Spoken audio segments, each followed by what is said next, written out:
Yé, oko yo capacité. Ya Michel, oko yo capacité. Et ça le passe. Soko yo capacité. C'est qu'on partager douleur au yo zala na on peut tomber publier akio. Mais alors le bakeno makambo soni penza moi si penza avec ko publier. Yenda za na pesa mutu conseil té. Mais koyoka Michel Bakenda koloba ke non ton amona ki mutakala ndeko wana nazaki choqué. Bon on a évité choqué la sens nini. Donc ça n'est pas si par rapport ya ndenge yepi ba publier ka ndenge passo yoka ki atalika pas si par rapport ya passo ya yoka ki to ba publier ki Nathalie ande ko yoki passo nga na yoki douleur ngo za bodo atali par rapport peut-être ya douleur ya yoka. Mais ya koloba peut-être que ayoki passi que ayoki soni pour ba publier ndeko moi si en tout cas ya zaki la personne ou zaki penza la. Mais ce n'est pas dit que Rosala Mabona Joël Francis Tatou. Est-ce que lui, il a vraiment de l'intimité avec Dieu? On ne sait pas. Donc, ça là, il a juste un cas Bouzoba. Avant là, on dit ma peine harmonie, c'est que ça la bêtise dans internet. Tout le monde a peine à passer Francis Joël Tatou n'a comme un point et puis on dit ma pourquoi il a Bouzoba. Au moment où Francis Joël en ça là, il y a aussi un $200 à consultation et ça escroquerie, il y a haut niveau. Oui, et escroquerie à haut niveau. Ngai pona ya consulter nga na lo baba problème na nga na posa na solo na nzambe yo uzalo kwa monoko nzamba tie nzamba ke lo bana na pc $200 na nini na 10 minutes bon ko pesa 10 minutes ka consultation $200 o ebo sala commerce ya papa oza penza entrepreneur ya solo mais pitié pour toi parce que tu paieras pour ce que tu sais aujourd'hui.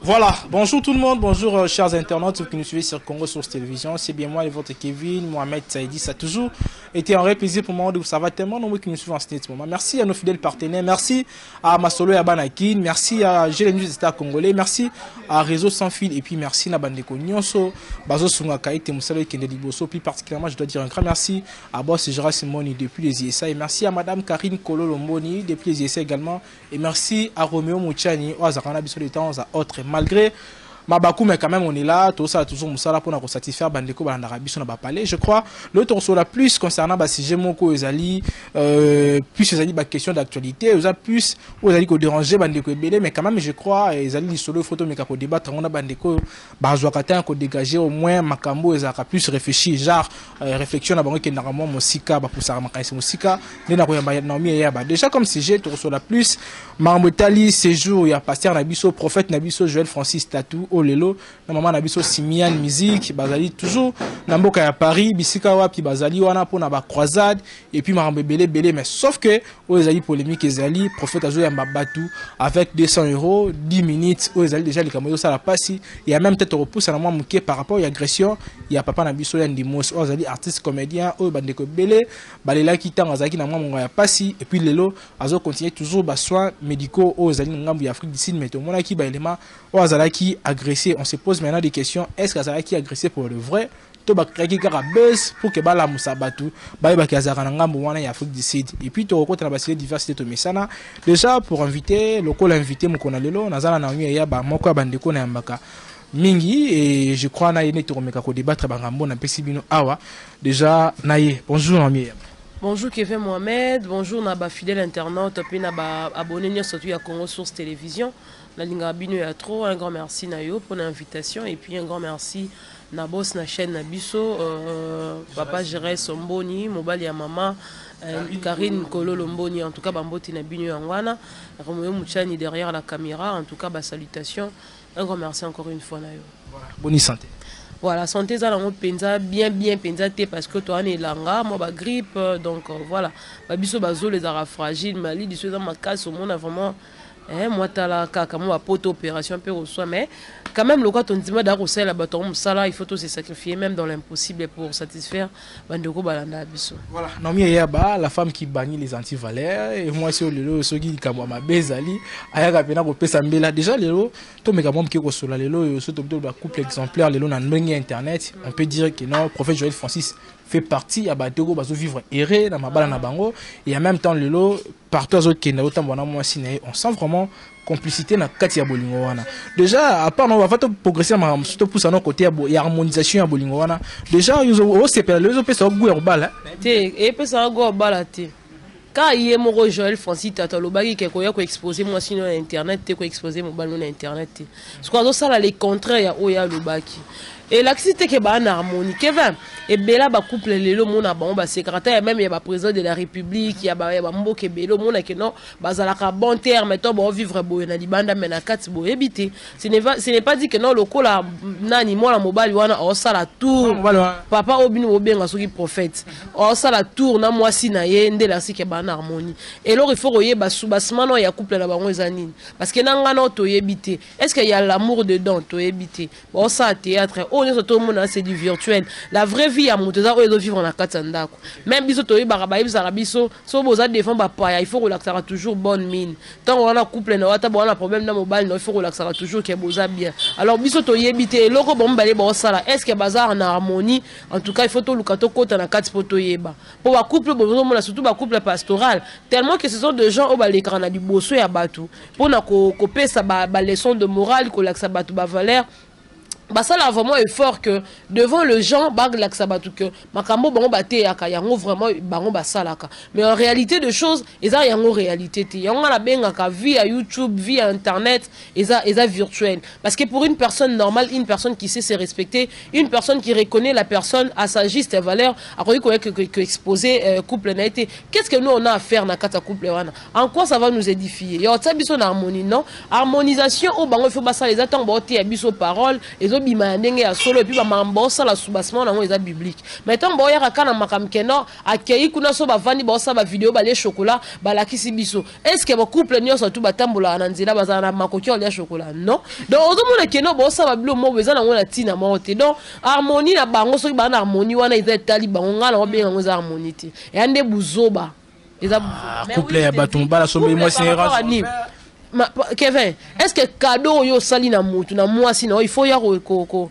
exposer ba mona biso que no pesa e bana tozala te parce que pour la ni so sombele cadeau faut yo l'action c'est que ya bino lo ko ele kana internet c'est qu'il faut ambo kindola na mbetu o l'action biso tambo sa na bino ya bêtise faut bo l'action biso makambo bêtise donc on ça la bêtise non moi c'est une fois l'accès biso parce que tout de lui est exposé sur l'internet donc ils doivent nous montrer tout donc mon que ceux qui ont la capacité à relaxer biso ma bêtise c'est que y a republié parce que ce moi c'est range vert insister ma bêtise mais parce que et dans tout le monde va vivre na internet azo vivre devant maintenir surtout ba rebayer ba eloni na salle or ce n'est pas ça un vrai couple oh ils appellent que couple oh il faut ba bota bana na sima la ba il faut ba fiole oh ba pambola li bana na bango ba koki ko se comporter de la sorte libala eza loko o ba exposer raté parce que dans le moment dans la combat belé tu peux pas me dire que non parce que ngana za pasteur ngana diable na té Job ba atakaka et pas Satan et pourtant azalaka moi na nzambe alors c'est na nzambe ya solo et Dieu avait permis que les Satan asimba Job pour non l'accès peut-être monene na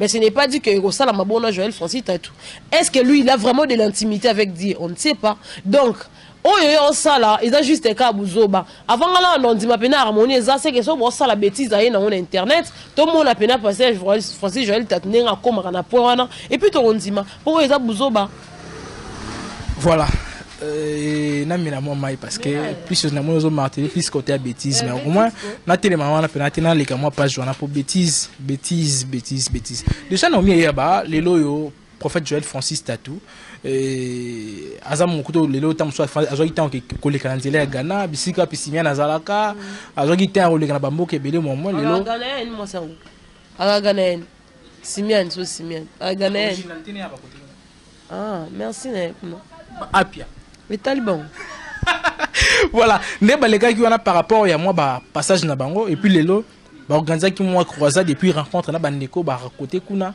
bandeko bandimela rapena power oye mukalo ba power donc ngambo wana côté kuna et côté à France tout le bon plus précisément na Paris déjà le comment y consultation pour la consultation pour la consulter batou pour bande ko ba exposer ba problème na bango ba pesioka 10 minutes et puis il faut payer le là 200 € plutôt, c'est ça.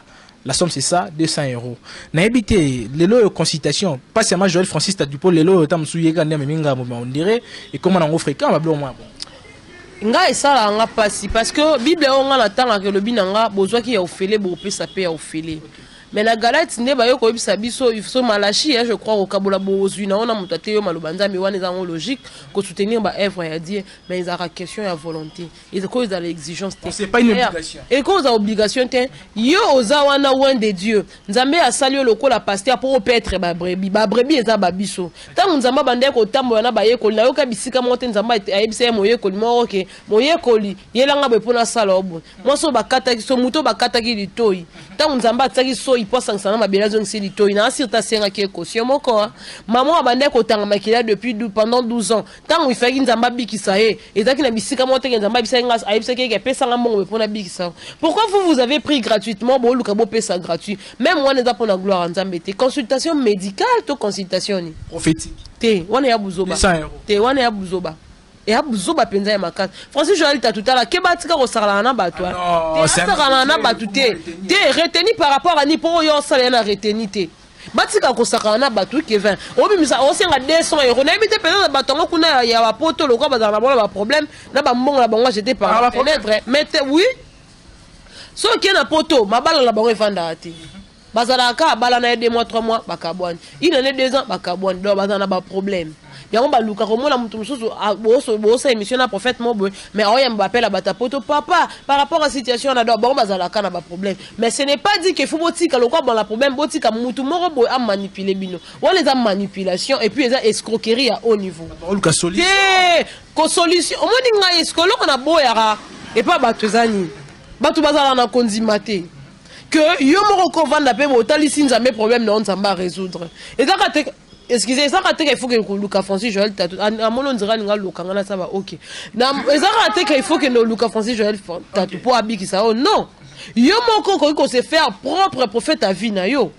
consultation ni nyango consultation médicale toni pour te dire que so que l'hôpital pour kutana médecin au pesa mbo mais ngana ke kutana pasteur na pesa mbongo par rapport à ni na repesa action de grâce parce que nzamba sa elinga bolamu il faut peut-être que na s'aimer par rapport il y a action de grâce il y a eloko nzamba sa elinga mais yo ko exiger ngai te ke na ya na $200 pour na pesa yo consulter nga et après so consulter nga et que makambo nga na yela ki na solution na ngote yo zon c'est na $200 na nga au moins te ke buzo beza place wana tala Kevin oyiba sakana na nzambe te bato ba kozalaka juger beaucoup plus ça bango parce que makamunyo ba pasteur ba o ba mi benga ba pasteur ba mi benga ba prophète ba mi benga so disant ba nani ba archbishop so ba nani et ça la rapace et ça la passe mais ce période que il faut pas soutenir un vraiment mon bato wana personne tali bien na $200 na té ils a bato ba kende ba milongo et salama puis réservation au salama oui mais est-ce que ce période que non ko soutenir ba bola ba orphelin mo bazala ba démunir ba la bala ils ne le font pas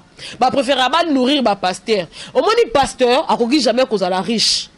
Vous comprenez? Comment ça? Pasteur à cause de la richesse. Pasteur à ça le col à bisonne de zana, il faut tous à la riche pour te prendre la pasteur. Mais ce qu'on dit très souvent dans l'église, ce sont les bandits qui sont pauvres et les pasteurs c'est lui les plus riches. Or ils ont mabé.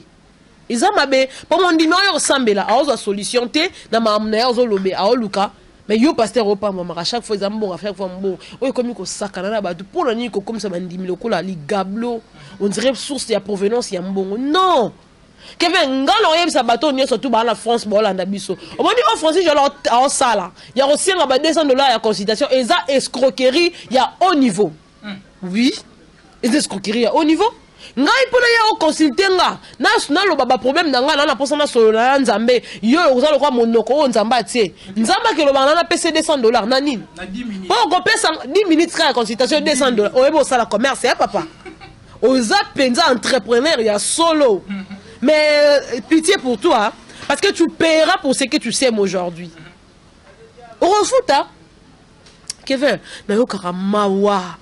Tant bana mobo ya nzambe ba okoka tu comprendre te maramni ndenge zaleli. Yangwana il faut autant la Bible. Tous à la chrétien quand il y a mon oroté qui n'a sambela non. Tout temps la Bible. Moni Bible le bon mambu nyo so pe nzambe ninga zana o kangaika na maloba na yalo bana Bible. Donc tu peux être là aux Bible là bandi ko tango tali pena que no problème na zana ngo et ça ko se retrouver place au bon nzambe vanda a.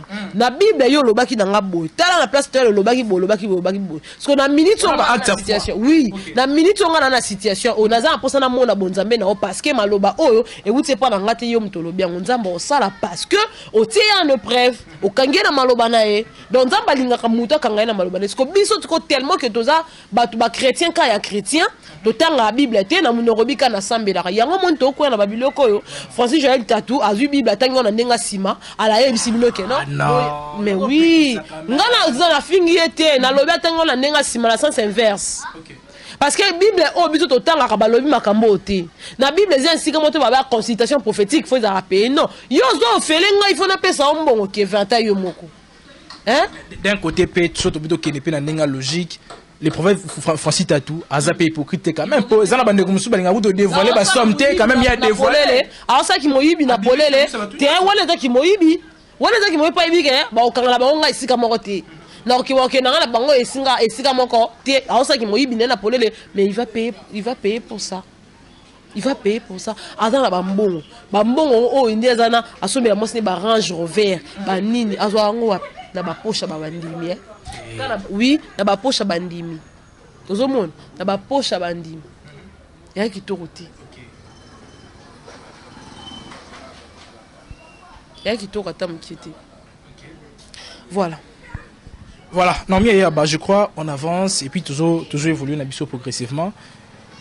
Les lois autoté comme moi on a biso Christelle Gambela oh le ça qui passe en plus na va choqué toi on a mon rencontre et moi c'est allé exposer ça fait tellement mal parce que bino basi boza ba ndeko bobota biso bino basi te toni na mokilo c'est grâce à vous et bino ne bobi passion bo mona raton bo marabana et tant bozo mona rapé sous que bande on zo maribanda ça fait tellement mal mais comme on est mosel na nzambe ozaki le rôle bolumbu et ça fait encore mal de plus il y a remona ndeko na biso mais lelo il y a moko ya artiste na lo babon côté gospel azaki choqué azaki peut touché oh papa na biso Michel Bakenda je crois na lagi moi récemment moi sorti médiatique na lo bi azaki choqué tant à mon avis mutakala ya ser na biso Christelle Gambela na habité côté on a mutakala dadi Michel Bakenda mutakala dadi dès que Michel Bakenda pena roda pena choqué pena on a mutakala ya moto na internet ça choqué ti on a choqué te yépe bazaka ba la classe moko baza ba la classe moko po yépe to moya mutakala na deux fois il y a beaucoup de mimi des fois il Christelle Gambela dans bas moko c'est vrai et ça la rapasi comme on a mutakala ya ndeko moi si va publier atape ya ndeko mobile les passe parce que nidité eza o ba benga intimité. Ce qui fait que peut-être que notre monde a kayango ya ofele, c'est que ton ngeto bandola tabilambati. Mais tant que tu lamba pour mutola déjà pour abomba bolumbu nae. Raison pour laquelle même sous-vêtements balingate mutata molon parce que exposera même ba partie yanzoto. Ozomona eza déjà passe. Mais koyoka Michel Bakenda koloba ke non ton amona ki mutakala ndeko wana nadaki choqué. Bon on a évité choqué dans sens nini. Donc ça n'est pas si par rapport ya ndenge yepi ba publier ka ndenge passe yoga ki atalika pas si par rapport à pas soya yoga qui tombe à publier qui est Nathalie ande quoi yoki pas son na yoki est douleur en ngoza bodo atali par rapport peut-être il y a douleur ou ya yoka mais ya rolo va peut-être que ayoki pas si que ayoki soni pour va publier de comme moi si en tout cas il y a ça qui la personne ou zaki penza la mieux placée t'es pour yoka pas si parce que yende mutali bota bande ba mutaka la paix oui hein pour parmi il faut to banotanga ba sala nzambe nini o ba publier bango mitaka na internet to bandi évêque. Oh, il y a bandal. Évêque, Tozu Kuna, Neurolabiso à première riz. Mobile Eliane. Soto longue pas na. Oh, on a mon montage. C'est comme montage, montage, on va y monter. Soto longue pas na, toke pas bakenda. Il est pas à parmi. Donc, si on peut aller solo, il y a publié parmi les archives. Il y a Mitakala à Internet. Michel Bakenda fait partie. On a capacité par rapport à nous. Pas sur yo ka na thème. On partager douleur, on a la compassion de parce que baza bango la ba ta classe moko, to yo capacité pour yo que les sons. Et abuzoba. Yé, oko yo capacité. Ya Michel, oko yo capacité. Et ça le passe.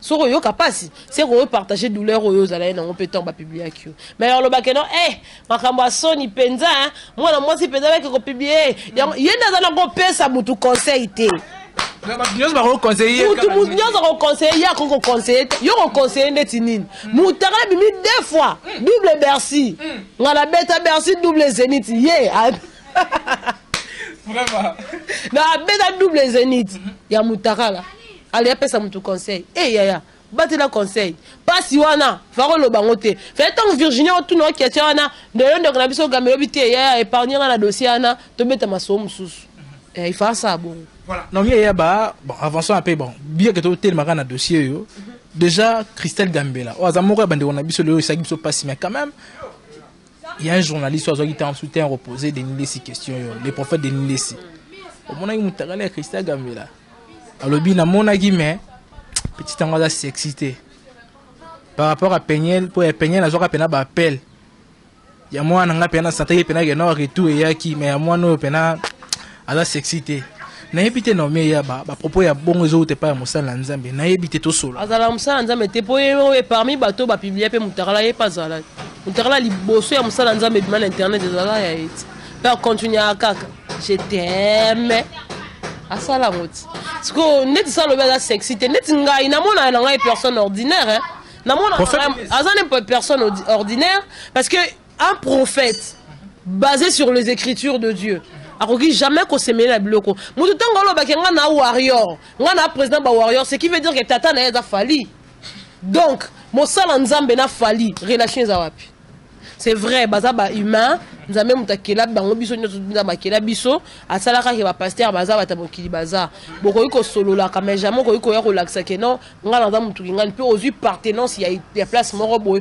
o lansi ke nga na warrior ce qui veut dire que ntango yo za warrior le quoi ba golo baza so il faut demander finga ba golo na ba warrior to finga pe Denides Monique aza pasteur te parce qu'on est sur lobby kaza sexité papa pese ma foute comme ça sexy yebisa penya la laxa ndenge ni ya sala pas comme sexy par rapport à nanda aussi mani ya moi sexy obi na ebite ya ndeti ye yona na pasteur na binoti na ndenge ya logique de choses vous comprenez na ndenge ya logique de choses ce qui vraiment ba pasteur ba vandaka pour na militer contre ba anti-valeur na monde pastoral na monde de religion c'est ye faut ba longola faut pas voter pena motion et ce qui est déchéance ba bengaka ba longola ya kende atika ki pasteur pour ça la Sonia ba pasteur pourquoi ba pasteur ba ko ça mamba boy vous comprenez que et je le remoro boinga son avant Nathalie peuple de Dieu au monde appel dimanche on avant na cher hotea ba tout moko pe bazo ya koyoka e baloba ke to rolanda ba kam pasteur on ça la tête to kamaloba mais il faut koyeba il y a deux choses il faut rolanda te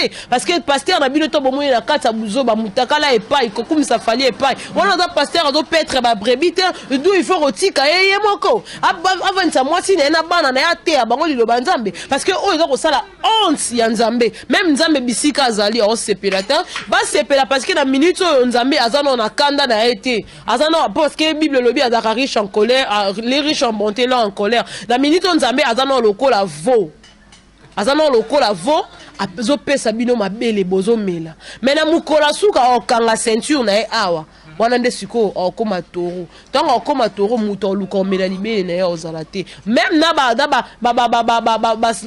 sage femme oh batikala ka ba kotaka na mwinda te bango pe batikala baza juger pour dire que non il faut to sala makambo bien tant oza pasteur ba bengi yo pasteur il faut petre ba brebis na yo na ndenge sengeli il faut talisa bato nzela ya nzambe parce que pasteur a bongo est-ce que roté maté à repentance na église na ye je ne pense pas ezalaka ke au voyager au kende boy c'est à moi balobi tanga oza na $300 à garantie yango ba biloko ya te aka pour mutu normal oh ayebi na azana kata buzo bana ote yangote parce que ayebi ke ngamo na ko se retrouver na kati yango moni l'église lelo belé batu ba okenda ka l'église mais changement na ba vie na bango zate parce que bazana ba papa ya malamu te yango ba ndeko balanda biso faut batika ko envier ba église za ba renommé oh anuka ezani anuka oh na sambela pa pasteur kingani te do sambela na l'église na biso ya mike ya babalabala to yebi ke ndenge bandaki to sangana to zakata 20 personnes do so temo compter pena nombre ba personnes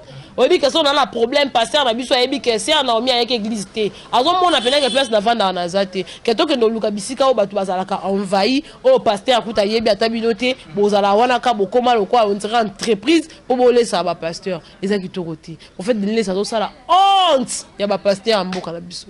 Voilà, pasteur Denis ça ça la honte ya ba pasteur mboka na biso wana ezali mot clé et l'autre sukeli yango wana mais déjà non mi yaba avançons un peu lelo yo na yebi ke lo mo esali polémique awa vidéo moko tatine linda na Denis Lesi bazoyemba na bango et tout comme ça ndika bane ko simba yana ba bio venira comme pe ni côté wana on ira pesi akona ba tatine linda parce que Brifi déjà tant la salle à Mambana qui pédé et là déjà le remoro boyé oh a coquine un peu au salon peut-être image mo bozo norenza oui oh donc on norenza mbete parce que même bible boy yango mambo ba pédé ba lobi ko ko zo munde ko no mobilité obimanende ba bimana mwasi on qui jamais comme zo ndeko no ya mwaso bimanende nge ba bimara na mobile bimana mwasi non donc le ko ne le ko nzambe tant la salle mokela salle le ko ne le ko mi balé mwasi na mobile mabele na soki na mai soki mokili na mai ne ba loba. Donc, et là qu'on est là, qu'on a moutou là, on est approprié, on s'attacher. Mais pasteur Denis les itans ensemble en babo. La mission Kevin, Babylone, sous tout qu'on vend de te lever en internet, mais pas c'est ça là la montée, mais parce que bah Amba a perdu. Bah Amba a perdu. Donc toi que nous lucam sous bah Amba perdu dans Babalaba la pamba. Oh il faut qu'on compte dans l'église bah pasteur Denis parce que bah Amba perdu bazakuna. Faut que nous bimisa ba. OK. Voilà, non mais ya ba dernier sujet, tout clôturer la émission, je crois qu'on a bien opéné en Mingete, Yann Dimos, un artiste comédien, et moi, papa, Lilo, ça qui ne pas si tu un peu souffrant, et déranger, que Bélé, mais au moins, qu'il y a un petit peu de réservation appropriée, à Zongi Bisso, à Zongi Bisso, et puis à Zongi Bisso, on a pour continuer à soigner. Et l'objet total que Michel Moko, et Ambaki, et pas un déconnabisso Moko, maman international, on a tangi combo, comme quoi. Yann Dimos ça qui menacé. Na habité tout dans un temps soutien côté la vidéo wana. Et qui buzz, coup monter. Il y a un hôpital bon qui quoi agresser ndenya kende wapi. Pour ba qui quoi. Non c'est émission. Ah ya. Wana buzz ba créer qui. Parce que Yann Dimos ko zonga na ye Afrique si mbami ba lebeta midi soloté. Dans ce temps, je pose la question pour y avoir qu'il y a en Afrique Sud. Donc personne ne connaissait. Tellement évident qu'il m'a amené les cas inaperçus, il y a un balou qui va créer base. Mais base a une salité. Moi d'ailleurs, il y a un dimanche depuis qu'à ignorer Chara Congo, dans mon aide c'est une personne il y a qu'à éviter. Azam muto confiance te oui. Pour muto a sungi yo, a aider yo, a tamoli na yo bisiko kende ko luka ba luka ba mbongo pour pas soutenir yo. Mais na sou ko bete vionga, o benge moyibi une personne comme ça, azam muto confiance te. Mais so bo créer baseball créer babes na ndenga bien net wana pene simbité. Et simbité. Un dernier message na bande wala libiso so ko webisa bango nilo. Message mo panga na tiki pena on a précisé que to lobeli o comme message yo ko. Tes messages ça juste kani. O moni bat balanda biso na internet. Ngala yebisa bango boy. C'est vrai biso to yaka na mampo na yebisa bino. Mais boza bato boza maele boyebi ke o aloba bien o aloba mabe o yaka na ba version en solo o yaka na ba version lokuta. Bo se laisser remporter te bo se laisser manipuler te par battement boy. Et même na vie normale, faut to yeba ko vivre. Faut qu'on vivre là bas dans la société parce que la société te vendit même na mikila poto monter ma beza partout. Alors tant que ça ma camoro boy que ça la on te pour plaire batou. Ça les loro au monique ko à l'aise et ko on a ba standing mon boy bien c'est très important. Et puis kokota na ba carré ya batuti. Tant yo ni ngokende kokota na carré o eza yo te okuta na mutu mususu akuta na yo pe okute na maman mabe. Donc d'où mutu na mutu faut ko garder ba limite na yo, ko garder ba bonds. Et il y a sous quand on le ba journaliste. Journaliste aza mutu o ya sala musala. Aza lokola boy ya ba personne publique. J'étais étonné hier. Oh on a bandé ko lo ba mambo déjà na sur l'émission pe kana Kevin, likambo star et pas journaliste. Mais j'ai été étonné yo ka mutu mo abikenga na star. Oh ba ebisa bino ke journaliste aza star. Banam koni. C'est comme mbosa la boye ba ngote. Yango bato bolanda biso, il faut boyebaka leçon e utara wapi, nana yaka na ba bêtise, nana loba mamba bien. Donc pour un message na ko préciser ngwana. Donc et surtout na o tellement ba pasteur, to se laisser manipuler te. Biso to aba misala na ba ngote, to aba ngamba na ba ngote, pasteur a mwana musala na biso, pasteur. Aza mwana musala biso parce que nzamba tsaye wana, pona ko saela biso, pona ko petre biso, pona olesa biso maloba nzambe. Biso ne to kanza to pesa e pasteur à cause de la jamais riche, bandimi ba ok, il a jamais. pasteur il faut la mobola pour biso to sunga ka biso ne photo pambo amaka pourtant bo sambila ke nzambe pambola bandimi sala bo pambo amaka ndeni biso to pambo mateka bino ne bo pambo amaka au moins on est comme injustice donc bango ba tala ba faut ba riche te biso ne photo ba riche pour to pambola bango pour li pamboli chaque jour le li pamboli lo bi pamboli mais hôtel à la carte avec l'église bato baza plus pauvres ce sont de chrétiens. Ce sont de fidèles des églises. Bango ne va plus pauvres. Parce que pour la ligne, surtout vivre en la pauvreté, bino va passer aux la bariche. Au moins que des contraires. Hein? Donc, bandeko, au sambe la ranzambe ya solo, zoara pétan ya utangaka. Ça va le corps de l'église de Béré. Bah, émission maloma, au moins, il y a un téléphone qui est consulté, ok, pour nous faire les bibles, pas aux yeux confirmation. Soit des mamolokuta, au moins, il y a des mamolokuta. Donc, c'est ça comme message, en tout cas, dans voilà, ma salutation, on appelle si on a Daniel Bonroquet, c'est l'homme selon le cœur de quelqu'un, mon conseiller privé à moi. Un grand merci à Francis Mavim, puis depuis Orléans en France, merci à l'équipe technique, mais Afrique Centrale Télévision. Vous aurez besoin d'ormir Afrique Centrale Télévision, dans des bisika ou la salaka. Un grand merci au boss Gérès Mboni, Mobali, à Maman Karine, Maman Karine Kololo Mboni. En tout cas, Mbote na bino voilà, Mbote na Amelko Presse Mobimba. Voilà. Voilà, c'était là, Nomi Yaba. Déjà, merci Naye pour la disponibilité. Et déjà, je vous dis un grand merci. Bandeko Balandarabi Sopena du début à la fin. Déjà, je vous dis un grand merci. Et merci à Romeo Mouchano Azaranabiso du temps à autre pour que tout ça rabelema et Kitoko. Et Fonaloba, merci plus particulièrement à Boss Jerez Mboni. Depuis les ISA, et merci à Madame Karine Kololomboni. Et merci déjà à notre cordon Hervé Kabamba et Fonaloba. Merci Yisusu. Nabandeko Nyons, Bazo réitérer toujours confiance et peu fidélité. Namusa toujours que ça là, vraiment. Et ça là vraiment plaisir à toi, Romona Gebandeko Balandarabiso. Penza Makasi, surtout Mingi. Et tant aux hommes qui ont sali Bakamo, on va s'engager, bassin à tout ça la tête. On va zozongi la rabiso. Comment tout le monde a ramené qu'elle l'a raté. Moi, mon cœur changé. Donc, je crois les autres acceptent que nous bandeko bazarana biso penza pour na kota la rabiso. Déjà, nous avons pour une émission à l'élo. C'était là, tout le monde qui est au sola.